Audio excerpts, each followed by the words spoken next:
Bozorda eng seriozli va me'daga tegmaydigan dizaynga ega bo'lgan va o'zini narxidan ko'rinishi 2 barobar qimmatroq ko'rinish bera oladigan kurlerlardan bittasi. Shunaqa akkuratli dizaynda, xohlang xolodilnikli, xohlang bez xolodilnikli variantlari bo'ladi. Ichlari полностью nержавейка qilingan, suvni ta'mini o'zgartirmaydi. Ham issiq suv, ham iliq suv, ham sovuq suv imkoniyati bo'ladi.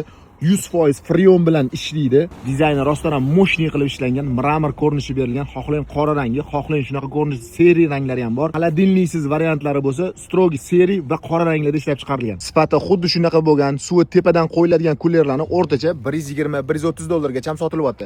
Tek tarafida xolodilniki bo'lgan modellarni bo'lsa, o'rtacha 150 dollargacha ham sotilyapti. Hozirgi kunda Katta chegirma kanalidan bu modellarni bor yo'g'i 89 dollarga, xolodilnikli modellarni bo'lsa 99 dollarga olsanglar bo'ladi. Suvi tek tarafida, ya'ni shkobini ichida turadigan modeli ham bor.